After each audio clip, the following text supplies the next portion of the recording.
I expect an even better package for you guys for the 2025 Mr. Olympia. What's up guys, and welcome. You are watching Fazi Fitness. So guys, channel membership is now live. Link is in the description and the first comment. Do check it out.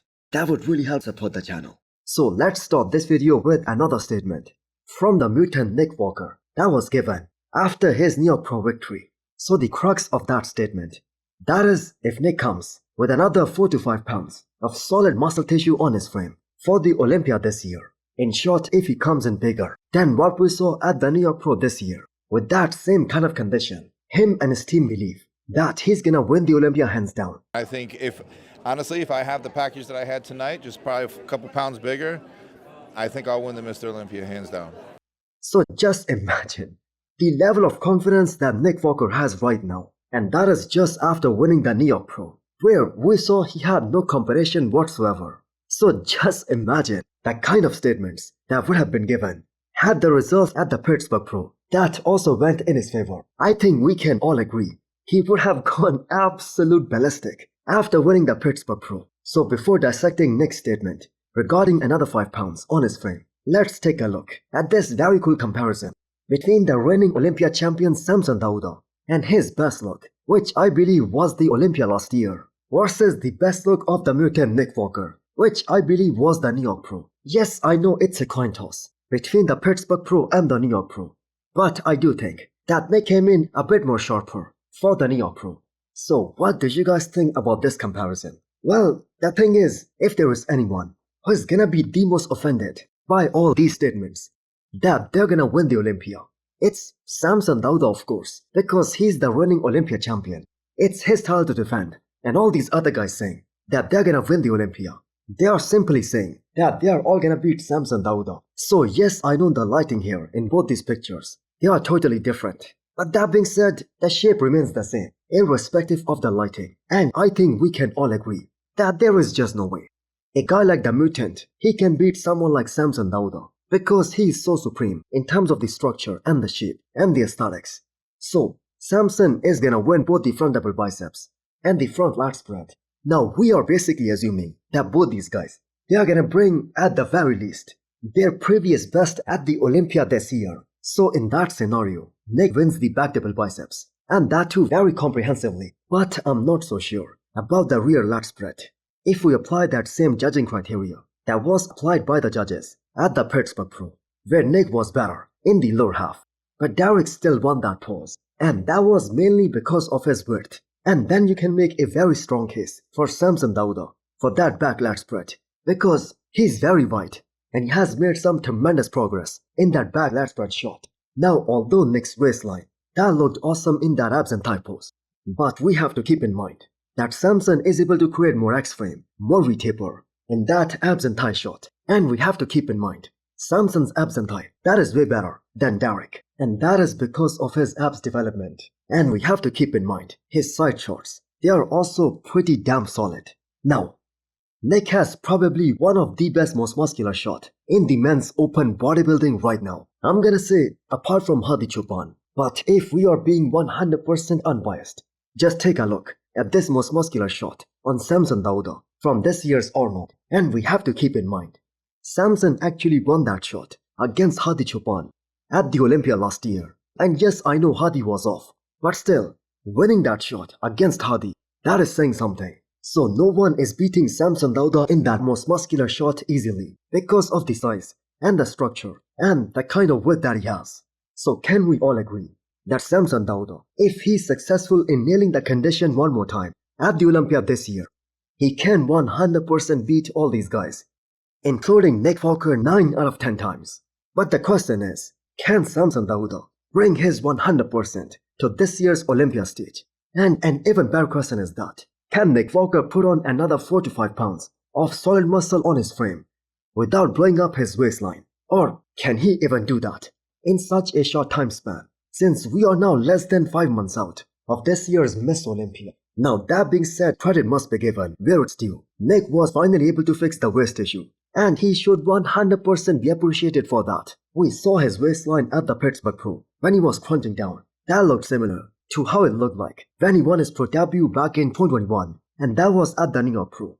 Now Nick was hitting the front double biceps, standing more upright, and that gave the impression of a very wide midsection. So all the hype that Nick is creating for himself, that is superb, that is awesome.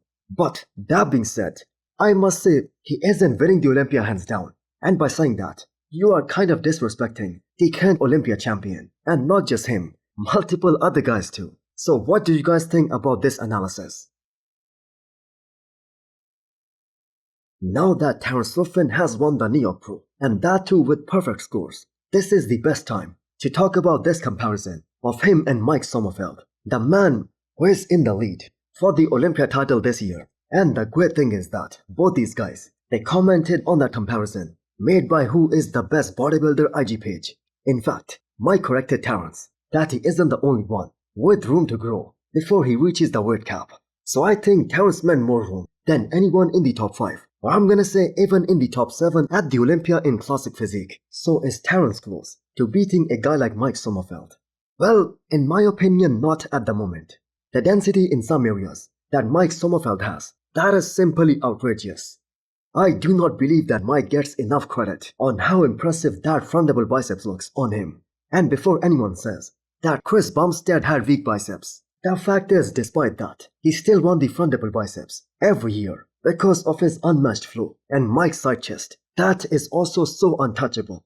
Now, as far as the upper back goes, Mike has that immense density and great width. And yes, I know he needs more hamstrings. And that is exactly what he is currently working on in this phase of the year, as the man is well in his off-season right now, after winning the Arnold Ohio. Now that being said, Terrence surely has a very good chance of pushing Mike, but he will have to dive into a perfect off-season and make all the adjustments necessary before the Olympia this year to give Mike Sommerfeld a very serious run for his money at the Olympia and eventually to win the Olympia title. And you know what? He is actually passing up on the opportunity to win a huge paycheck at this year's Dubai Pro. He really wants that title this year. If you look at the comment section, that is full of dinosaurs. And those are diehard fans of Ramon Dino, the best from Brazil. So how can we forget about Dino? Especially after the way he showed up at this year's Pittsburgh Pro guest posing. It's a very high likelihood that this won't be a two-man call-out at this year's Classic Physique Miss Olympia. And that is something that all of us fans, we would all really appreciate. Next up, we have the off-season physique update from one of the best in the game, the reigning 212 Olympia champion Kon Pearson, who is looking like an absolute tank right now. So out of all the men's divisions at this year's Miss Olympia, you can say this about each and every division, that it is wide open for multiple guys to win the Olympia this year. But it isn't the case in the 212. And that is because of Kon Pearson, because he was miles ahead of the rest of the competition even last year. And he's about to create an even more gap, an even bigger gap at the Olympia in October between him and Sean and possibly Angel Calderon. And also the other young guys like Nehat Kaya, like Christian Wolski, and also the guy who just won the New York Pro, Francisco Barrios. So Kon Pearson is calling it Road to 3, and that means he's very sure that he's gonna win his third 212 Olympia title. And the longer he stays in the 212, the more it's gonna become similar to what the men's open looked like during Phil Heath's era and his reign as the Olympia champion, where all of us are gonna be predicting right from the get-go on who's gonna be placing from second onwards. So Kon Pearson, he has one of the most gifted physique, I'm gonna say, of all time. We rarely come across a guy with those kind of unreal proportions. And that is why all the fans, they are very eager to see him do an open show. Now we all know he's gonna switch to the men's open sooner or later. And the recent increase in the prize money, especially in the men's open, that makes it more compelling to make that switch for Kon Pearson sooner rather than later. But on the flip side, Kon has said this multiple times, that he's gonna take his time. He isn't gonna rush this process of putting on a lot of muscle and very fast, because there will always be that risk of getting a wider waistline. And Kon's small waistline and those wide lats, that is exactly what makes his physique so unique. And that is something he just cannot afford to ruin. So hit the thumbs up button if you liked the video and smash the subscribe button if you wanna come back for more. Thanks for watching.